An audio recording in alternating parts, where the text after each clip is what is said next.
into the computer lab. Maybe they don't have a computer at home or whatever. So it's just like one more thing for you to do.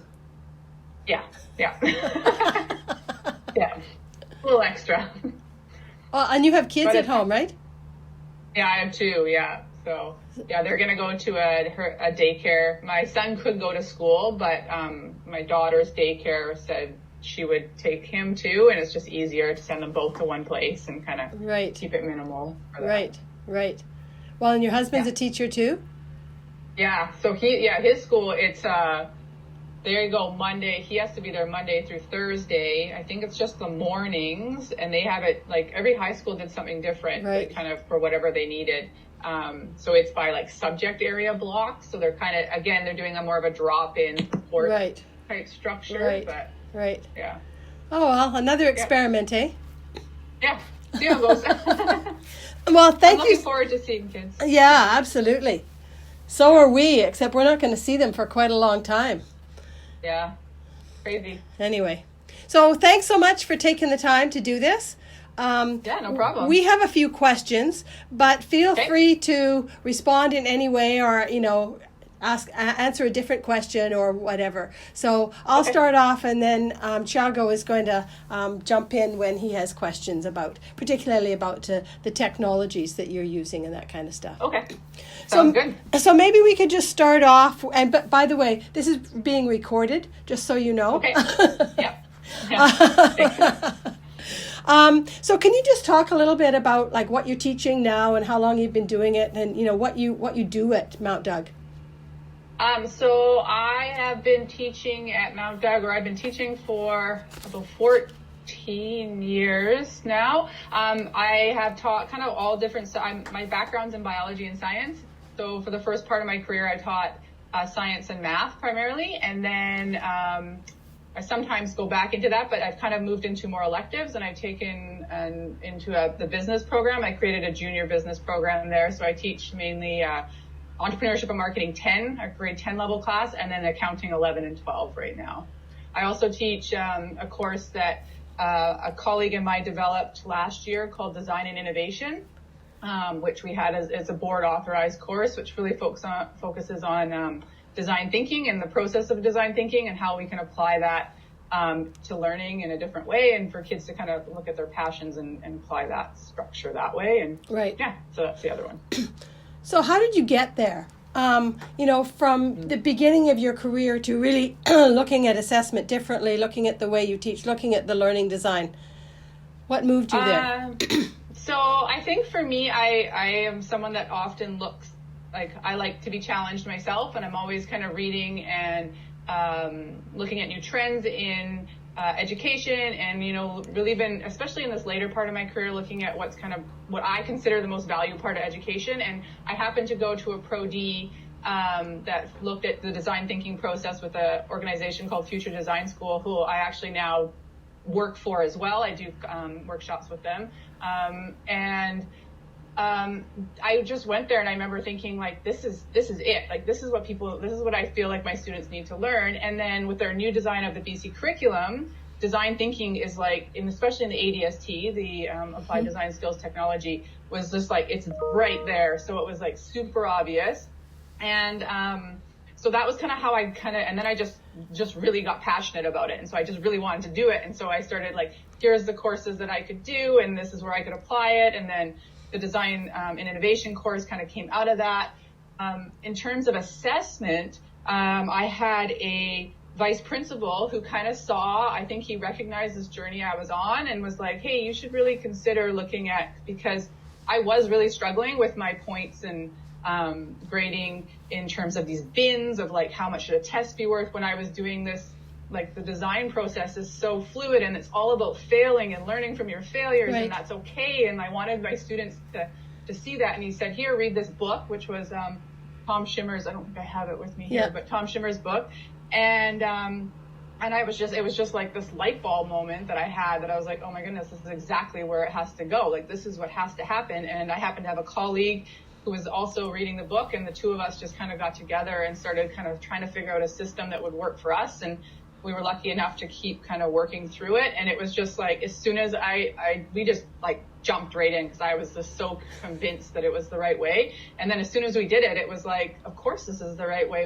The students were doing better. And granted, I had the luxury of, and I say luxury because I think students or teachers that are in like the academic, like as a math and science teacher, it's harder to see how this will work and in the electives, students maybe don't put as much pressure on as a teacher, wanting that, like, I need to know my mark. And they're like, oh, it's an elective and I have room to grow and I have room to experiment. And that's okay if she's doing this weird assessment thing. So, but then I just kept seeing all these like positive results. And even when I did go back and teach math and I brought it to math, no one, like, it was the same thing. Like the kids did really well. They liked it. They could see where they were at. And it wasn't, I saw all these positive things. So I just kind of never turned back. So why do you think there's some resistance, particularly in math and the sciences? What is it? I think there's a couple of things. I think one is that in math and science, people like data. And I think when we're assessing based without our numbers or any calculations or percents to fall back on, and you're kind of going to what you would call professional judgment, which I trust every one of my colleagues' professional judgment 100% myself. But I think some people are afraid that when it goes to that maybe it can't be backed up or it's not valid enough for them. So they need these bins of percents and calculations so they can go back and see, but this is why this is why you get 90% or why you get 65%, because here is where it says this is where you didn't follow this. Whereas I would go back and say, well, this is why I'm giving you 65%. It shows me here you don't quite understand this part of the curriculum outcomes, and it does, like, you need more practice doing this. So I would have these specific statements, whereas they have their, like, you got the 6 out of 10. Right. So I think that's what it is. So can you describe what it is? So describe the whole process that you're now using and how you develop that, because you didn't really start with the one you're using now, right? It's sort of evolved. Yeah, so it's evolved.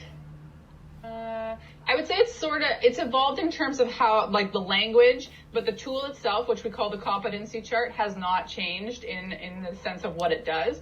So what we've done is, or as a colleague, my colleagues and I, for each course, we develop a giant spreadsheet, essentially, or a rubric, if you want to use that term, although we don't, based on 4 levels of proficiency, and those that we use, and we've kind of changed the language a little bit over the last few years, but we use emerging, and so that right now we fit with the curriculum, the BC ministry documents. So emerging, developing, proficient, and then we have a category called extending.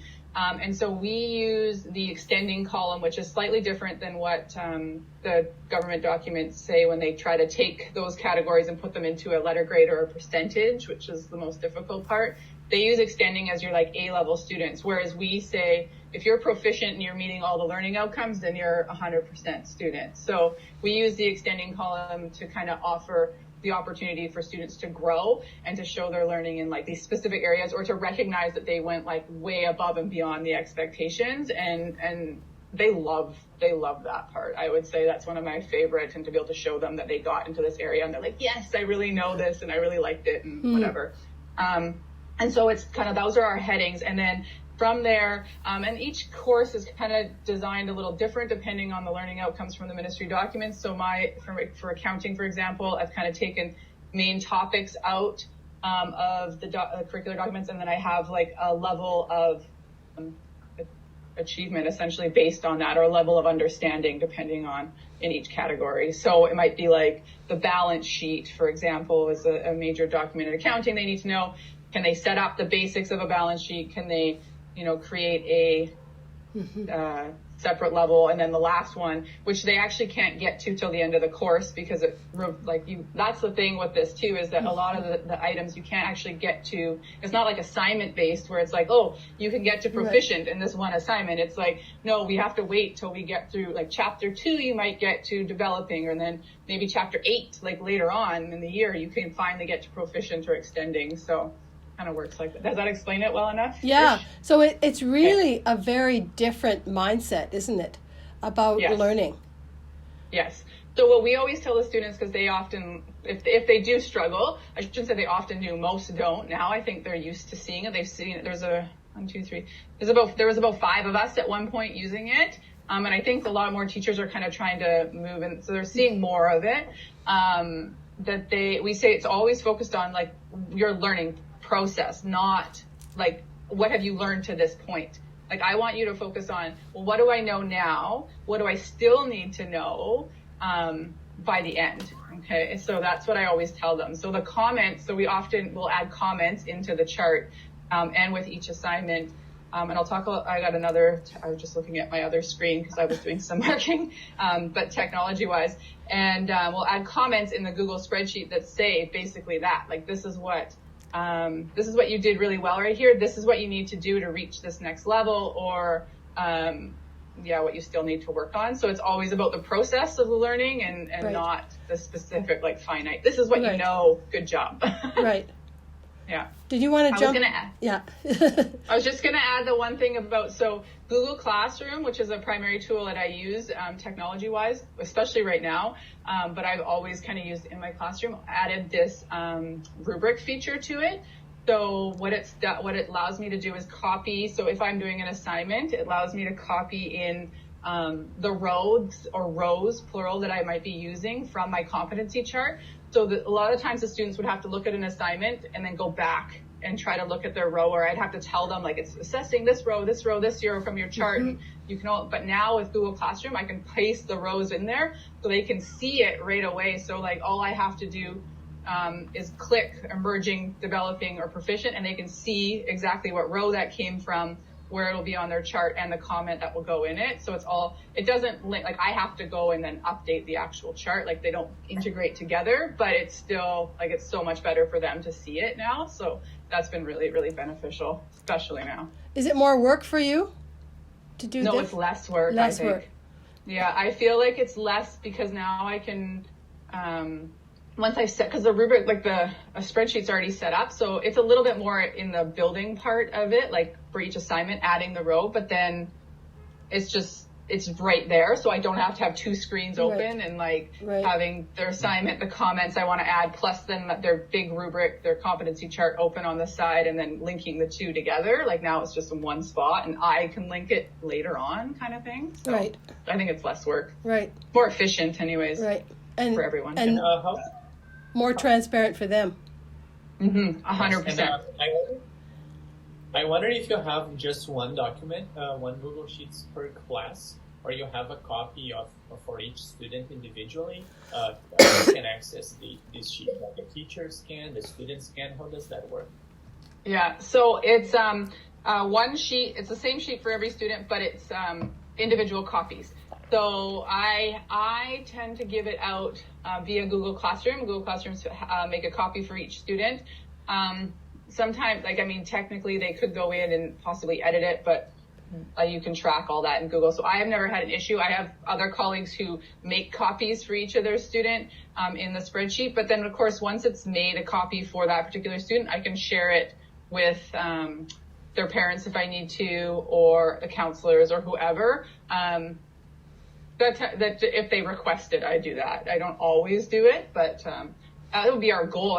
We would love it if every English, if you were doing English, you could see, like, this is the chart that they were in grade 9, and this is their new chart, because it's, especially something like English, it kind of goes similar kind of topics. It's just the level progresses. Right. So you could see and share that among teachers. And that's happened before, where a student hasn't passed, for example, and wasn't successful in one teacher's class. And so when they moved to they repeated the course, that teacher just shared the chart and said, hey, this is what they showed me in my class. So they don't necessarily have to do it all over again. Right. They kind of want to, and it's kind of beneficial for that student too, right? To be able to build from the point that they were at, not from 0 again. So, yeah. Does that answer your question? So it's looking at process and progress, right? Rather than everybody being at the same place at the same time. You're recognizing the different ways that kids come to things.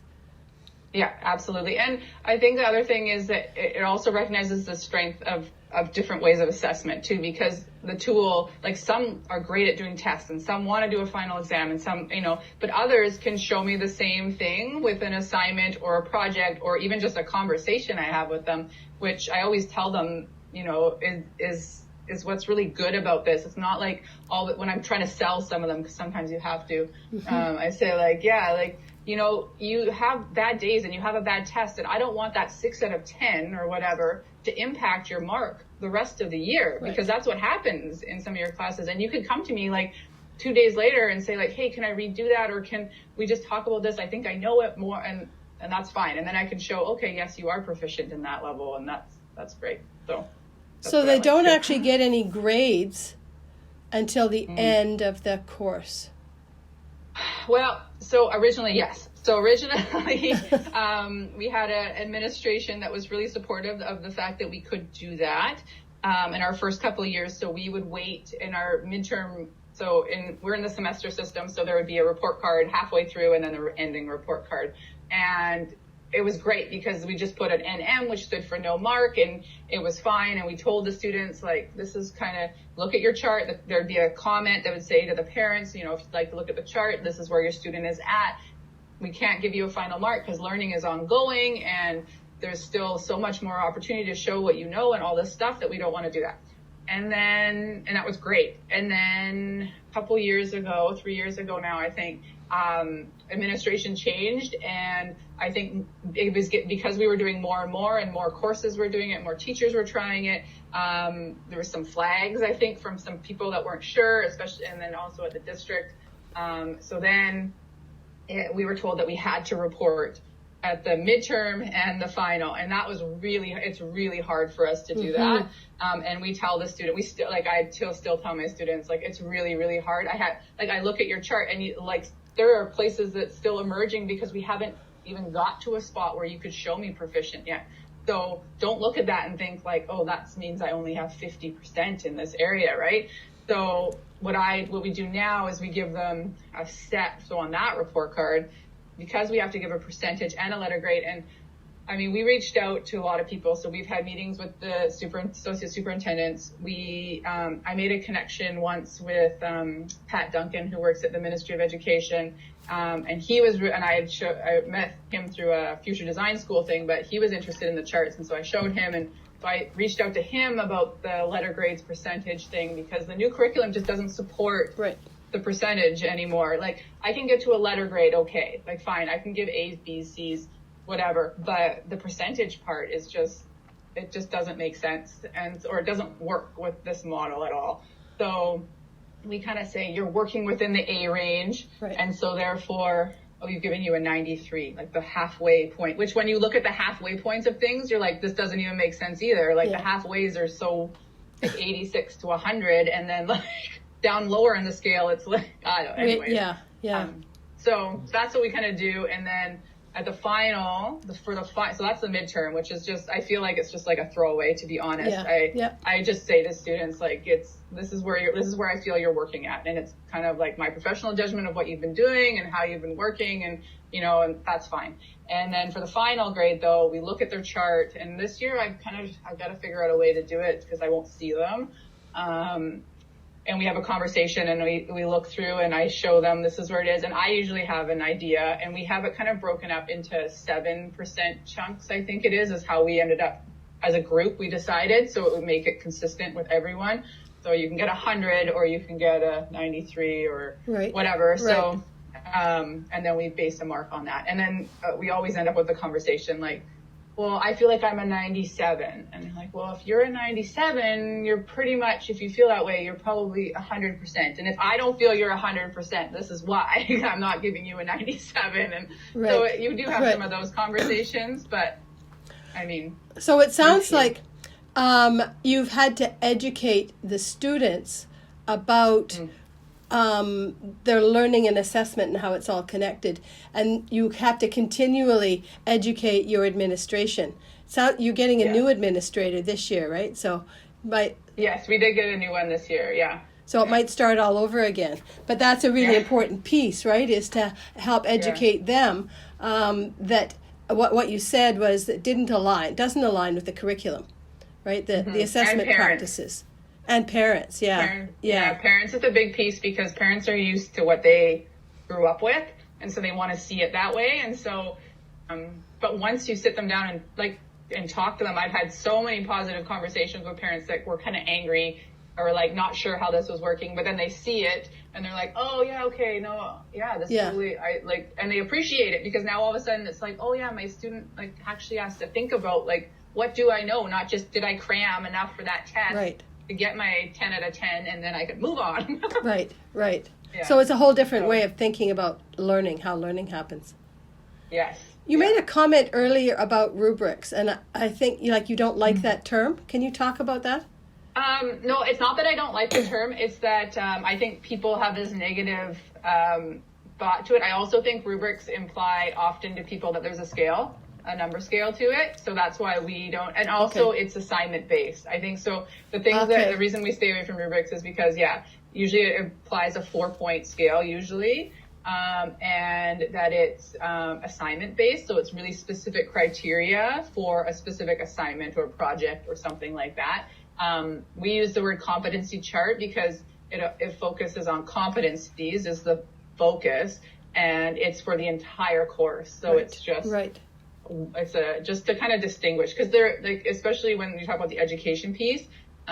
Students are used to seeing rubrics, like they get the rubric before the assignment and, we've been doing this for years and years. And so they know that, but this is not the same thing. It's not like, okay, and usually the other piece of rubrics that we struggle with is negative language. So usually a 4 will be like, you've made no grammar mistakes. And then a 3 is you've made less than 3 grammar mistakes. And then it goes kind of down from there, right? So it's this kind of negative language. And that's what they're used to, the students, when I say they are used to seeing is this, okay, well, to get a 4 out of 4, I got to make sure I have no grammar mistakes. Right. Or, which a competency chart doesn't look at grammar mistakes, right? It doesn't, like we will correct and we'll assess. And if grammar is a part of the curriculum, but it won't be worded in a word that's like, you have no mistakes. Right.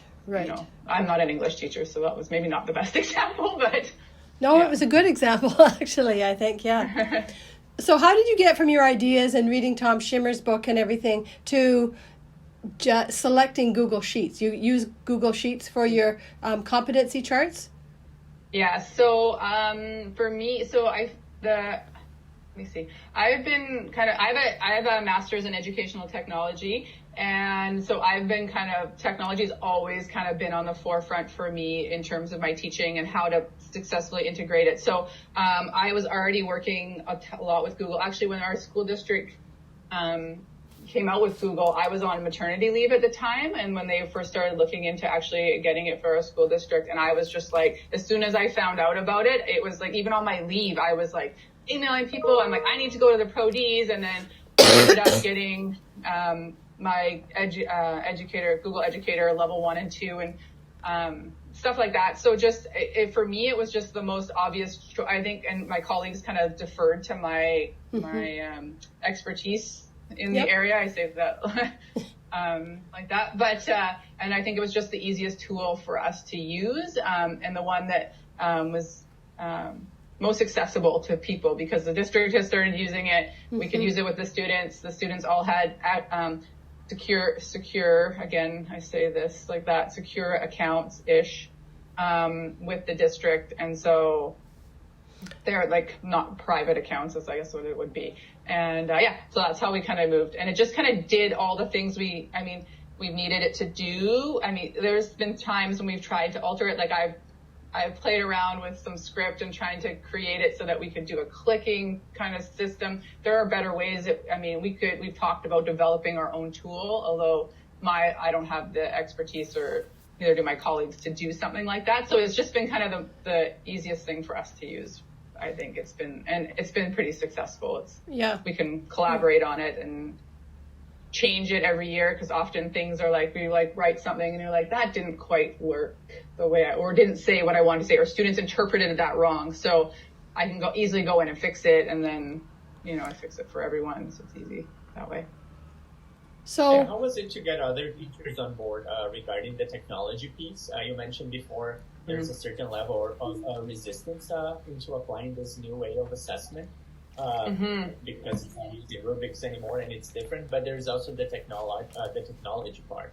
How was it, for example, to try to convince a teacher to get on board when they would say, for example, I don't have the technical skills for this, or I'm not a computer expert, or... Right. So I was lucky, and this is kind of more of a history thing for me in my job, and I guess I didn't mention this in the very beginning, but when our district started putting more money into the technology and coming up with a system so that all schools were equal in terms of what they had and what they had access to, and they brought Google in and so forth, they gave money to the schools, each school, to have somebody have a block of time, FTE time, to support staff. So at my school, I was the person that was chosen as that. So when that first came in, so I I built a website for my staff, and I've been already working with them for so long on integrating technology into their classroom teaching, not just Google, but anything, any type of technology, that I already had a pretty good relationship with our staff. So when it came, and I was there to support them. So it wasn't so scary for my staff when I was like, if they wanted to move to this type of Google Sheet, they knew I was just like down the hall. And I always tell my students at the beginning of the year, just be prepared. My phone's going to ring. People will come in. They're going to ask me questions about technology. Staff member, like other teachers, that sometimes happens.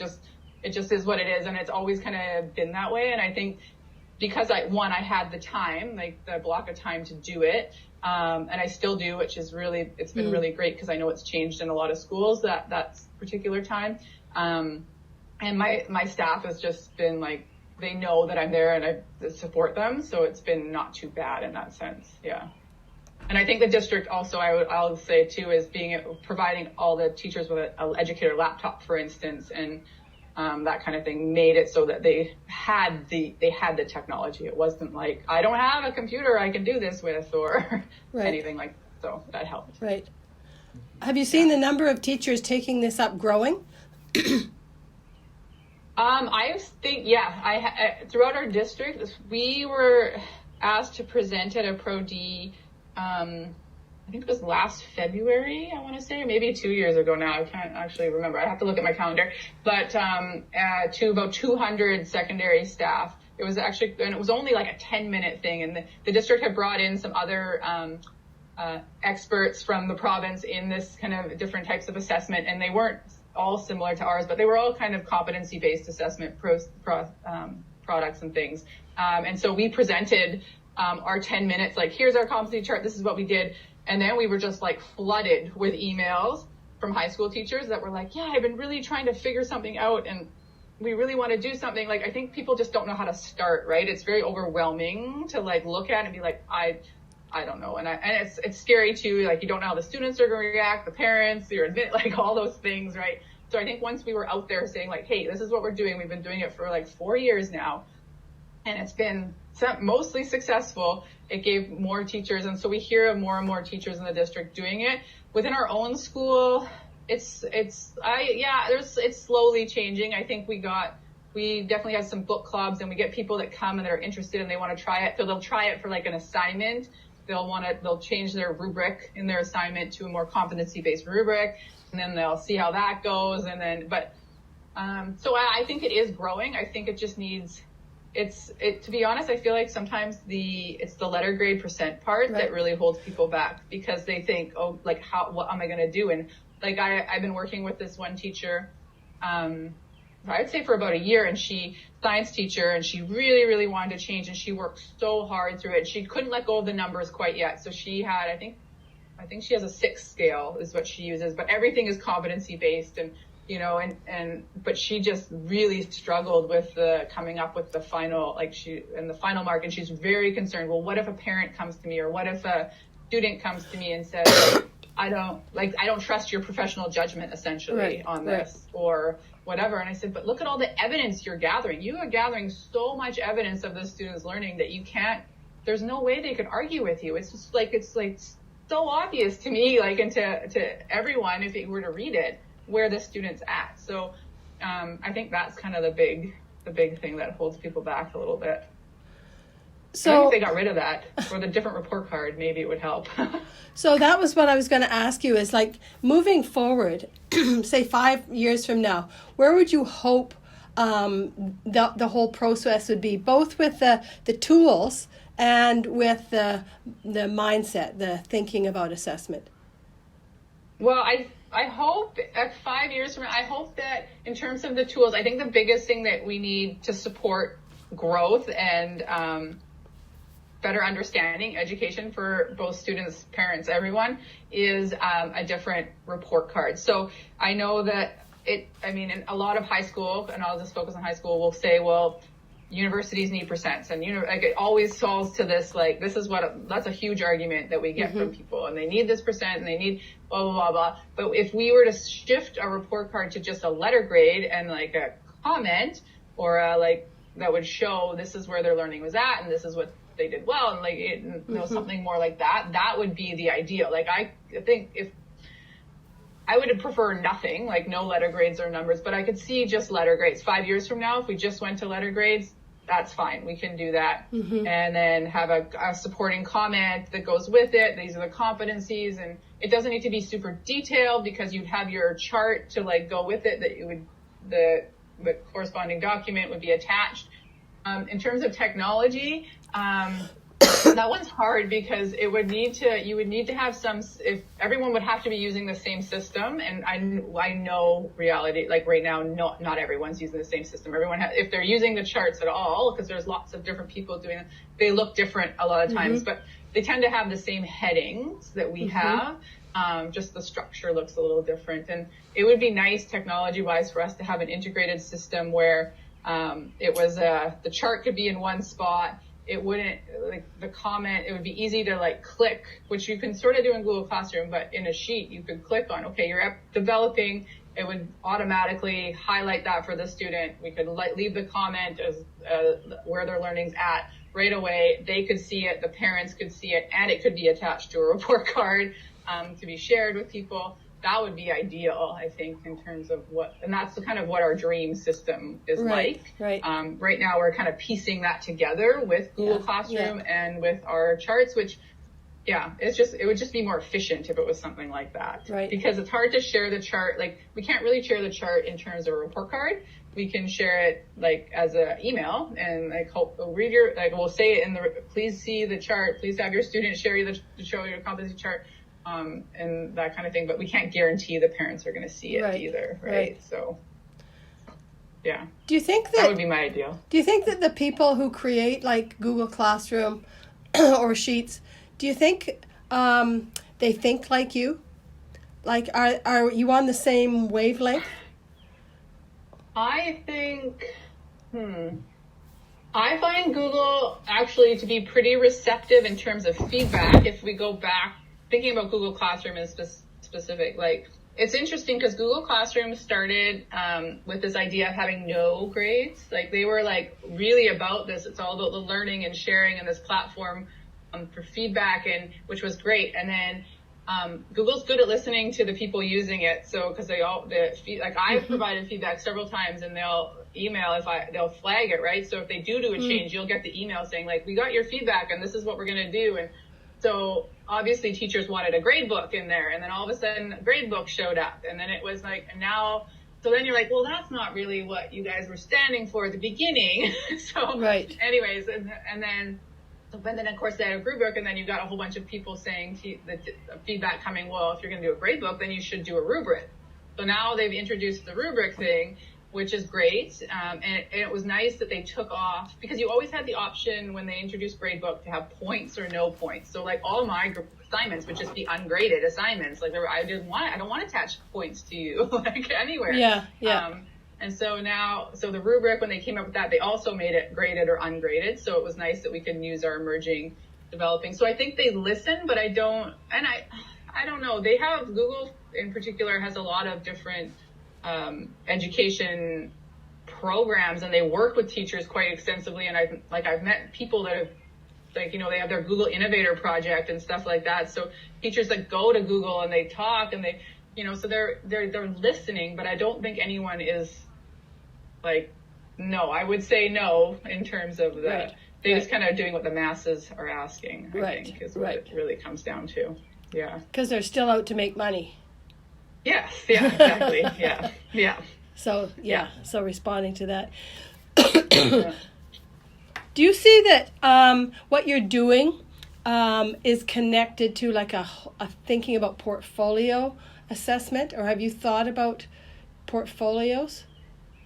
Yeah, so because I teach electives, so I used to teach. I'm not teaching it right now, and I didn't mention this in the beginning but I am next year. I teach IT as well, so and I teach the junior an IT tech 9-10 course, and so I do portfolios with them often because it is such a great place and I use Google Sites, or I have used Google Sites, and I'm not sure if I'm going to. I don't do it with my business class, so when I go back to teach IT next year, I'm not sure if I'm going to do it again. I do like it though, because it is somewhere. It's the place where parents can go, and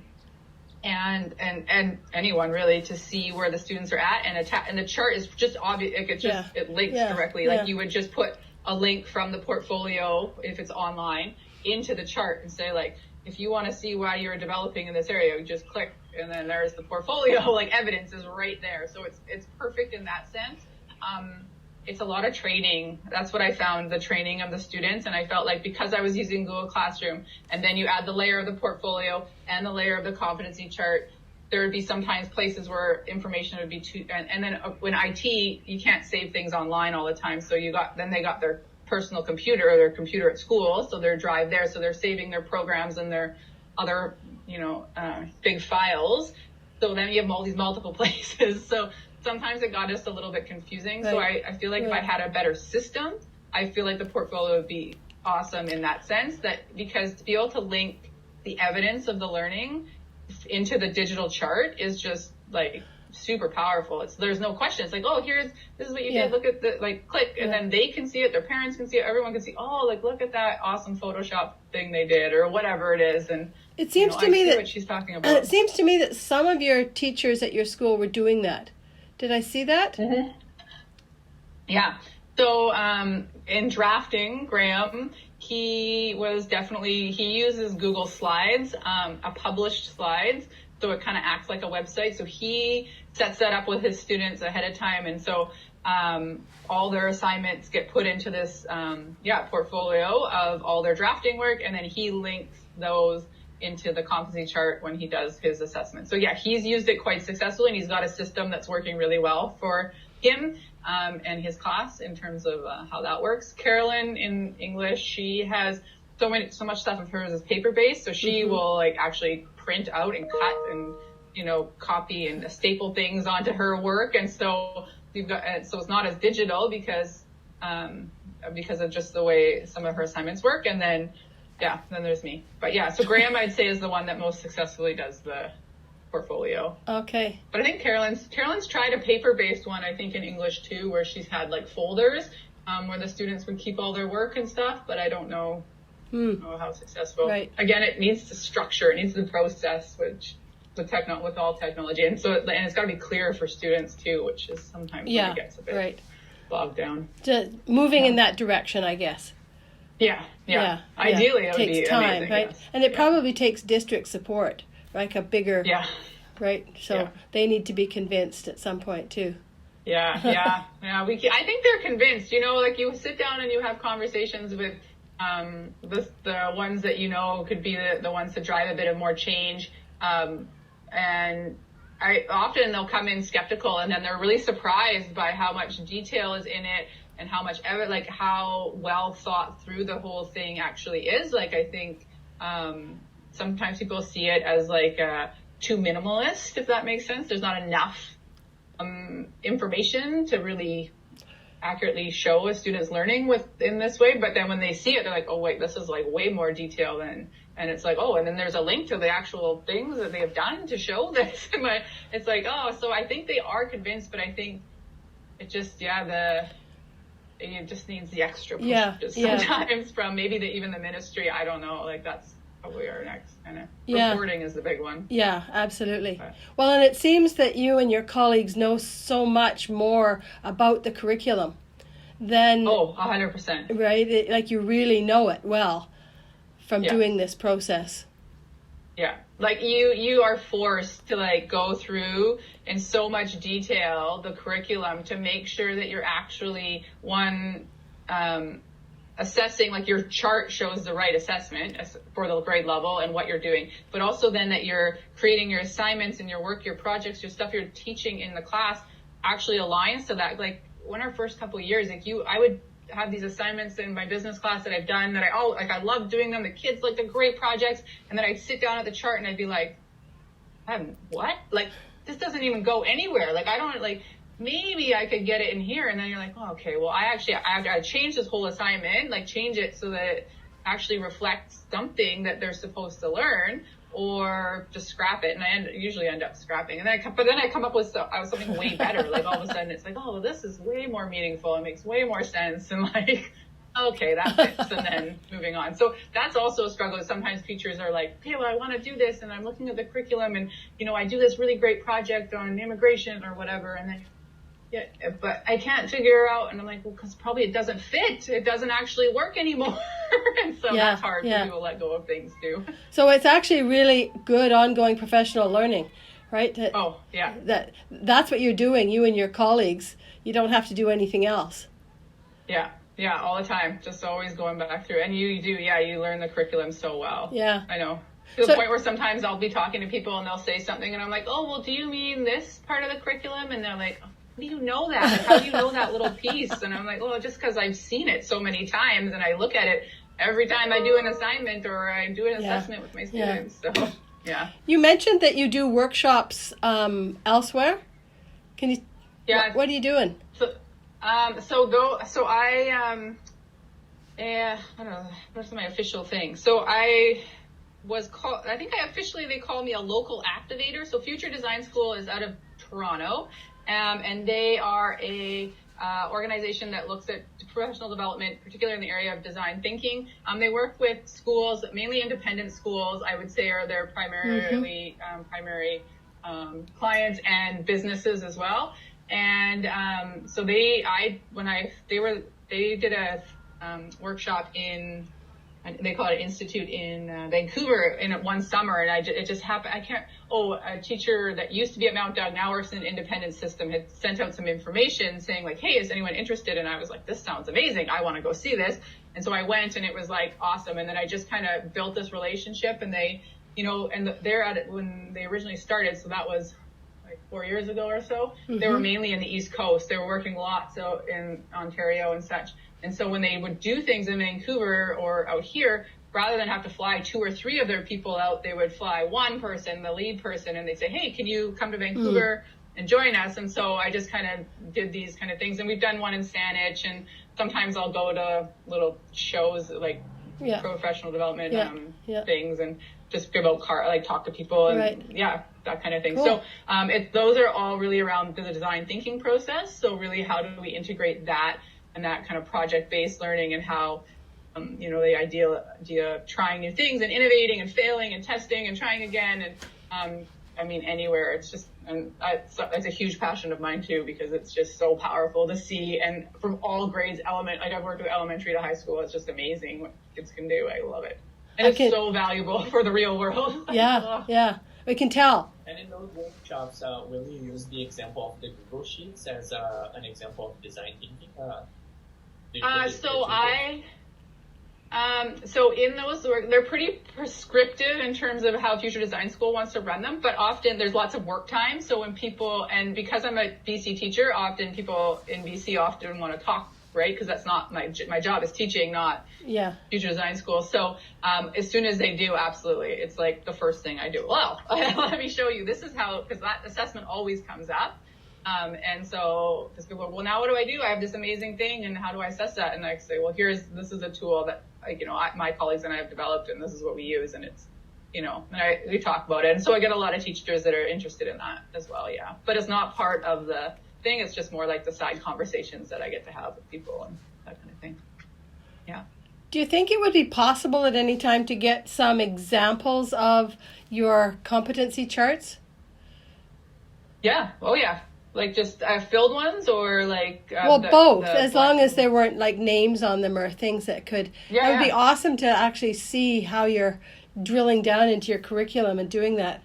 And the other thing we would really like down the road, probably not this year because it's such a crazy year, but is to talk to some of your students about their perceptions of how this is helping them with their own learning.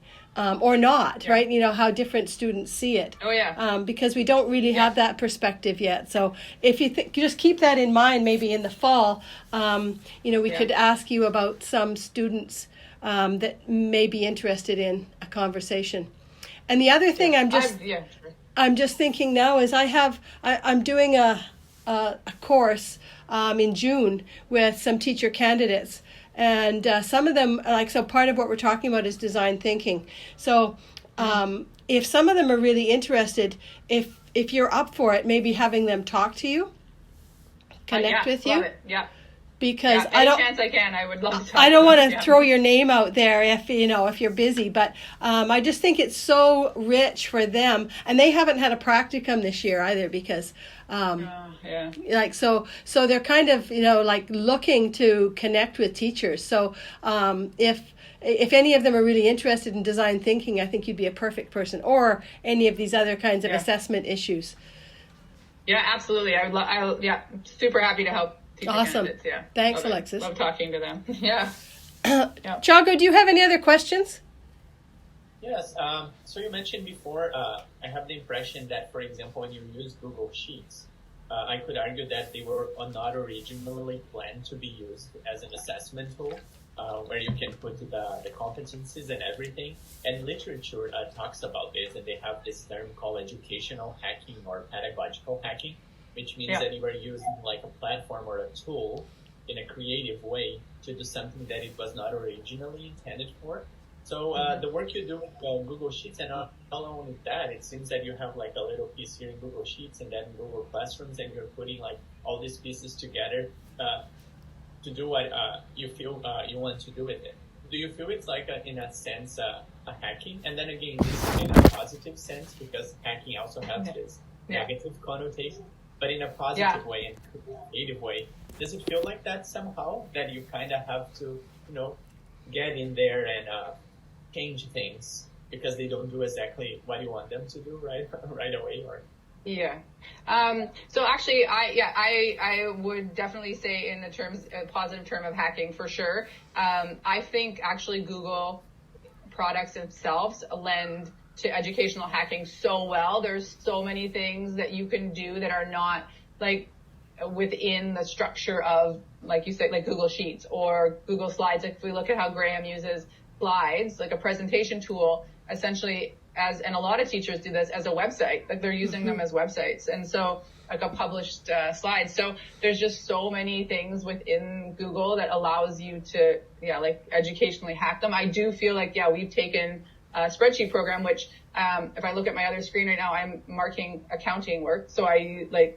show students how to use it as a spreadsheet, right? Like spreadsheet program and the tools it can use for accounting in a totally different way. But it was a way that just worked so well with what we needed in terms of being able to like just the comment features, the highlighting, the sharing features, all that kind of stuff. So and then when Google Classroom adapted this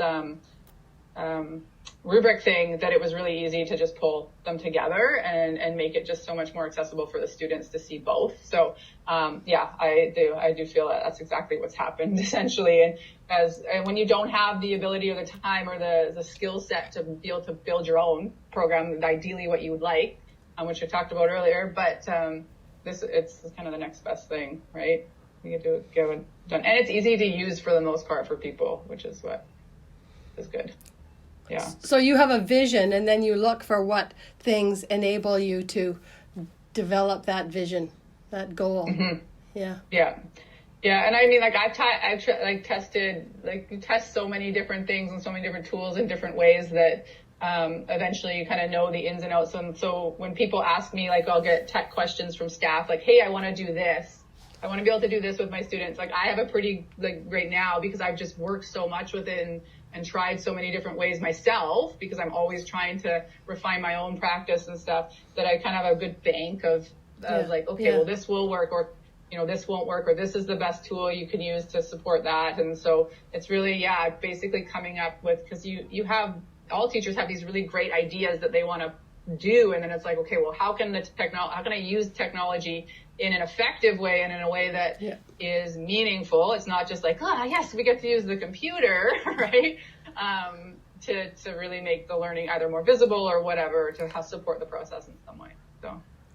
Well, and you kind of have control over it, right? Rather than just doing what the program dictates, you get to create it for yourself. Yeah, exactly. Yeah. But then how do you get to a point like this that you have an idea and you want to do it using technology? But this bridge between what you want to do and technology and the skills you need to have. For example, you mentioned today that you have a master's in educational technology, so you study there and you have the knowledge to know, okay, this is possible and I might try this or that. But for some other teachers that maybe don't have the same level of skill or experience with digital technologies, how do you think it's the best way for them to get there? For example, they have this idea and they want to use technology for it. How they can get there? So if they already have the idea and they know that they might want to be able to add a technology piece to it, I think, for me, the way I learn is reaching out to other people. There's so many other experts out there, and I use Twitter primarily to reach out and talk to other educators in the world, just especially in the area of technology, because there's so much out there and there's so much learning to do from other people and other teachers out there. And I think that's where you have to kind of start. So if you're like in a situation like my colleagues, for example, and they know they have me, that's their bridge, right? They'll say, like, they'll call me or they'll come to my classroom or they'll say, hey, will this work? Will you spend some time with me? And I also like prompt things. So like I'll send out emails, like for the beginning, I'd send out a weekly email saying like, hey, this is this new tool. If you're thinking of trying this is how it could work. And then that might spark like, hey, well, I have this other thing. And then they'll reach out to me that way. And I think for most educators, it's really coming down to, you have this vision, and it's kind of, you have to be able to go out there and look for, I would say other people or other, inspiration, I think, and other experts out there, because I would never call myself really an expert. I always say I'm not an expert in anything, but I'm good at like going out and trying to find the information. And a lot of people will say, well, how do you know that? And I said, well, I'll find, like, I can find information and I can kind of put it to use in a way that will be meaningful and will work. So hopefully that answers it a bit. Does that answer your question a bit? Yeah. Yeah, it's a tough one, isn't it? For people who don't have your expertise in technologies and your comfort level with those things to adopt them as readily as you have. But at the same time, if you're there in the school and you've got a relationship with people, they can say, how do you do it? Like, show me. Yeah. And I think it's interesting for me, I got onto the technology bandwagon really early. Like I did my master's in 2011. So like, the Google Cloud, like all the Google G Suite for education wasn't even like nothing. Like that was nowhere, right? So we were using like Blackboard, like, those kind of things. Yeah. Moodle was kind of still there, but like that wasn't mainstream school. Like that was, these distance education places or online schools and things like that. So I feel like I was a bit early on it. So what my colleagues could see was a bit of the, like, okay, well, she's kind of been surrounded by this for a long time, and they could appreciate and respect that piece of it. Whereas like, and I am very, very aware, and I recognize within my staff, like, technology is hard for people, and it's new especially when it's new and it's overwhelming. And like the first, month of this pandemic, like, I was working really hard with a lot of my staff because this change to all online and like supporting people, and they had these great visions, and they really, teachers all want to connect so well with their students and do these amazing things but then they were forced into the technology. And so now it's like, well, how am I going to, and it's been like actually very positive. It's been a really positive experience in that way. So cool. I kind of, thank the pandemic a bit for that. Because it pushed some people forward a bit. Right. So, right. Yeah. Any other questions, Thiago? No, I'm good. That was awesome. Thank you so much, Oh, Alexis, good. for your Yeah. time and your expertise. Anytime. We'll be back with more Okay, questions. sounds great. I love chatting. Yeah, that's I love terrific. sharing. I love chatting. Yeah. Thanks so much. Yeah, And if you have anything to You're very send welcome. us, that would be awesome too. Pardon me? If you have anything to send us, just that would be yeah, great too. So with a couple charts, I'll email them. Yeah, for Yeah. sure. I got a few that I Perfect. can put together. Yeah. Thank you. Have a lovely day. Awesome. Thank you. You Talk too. to you soon. Bye bye. Yeah.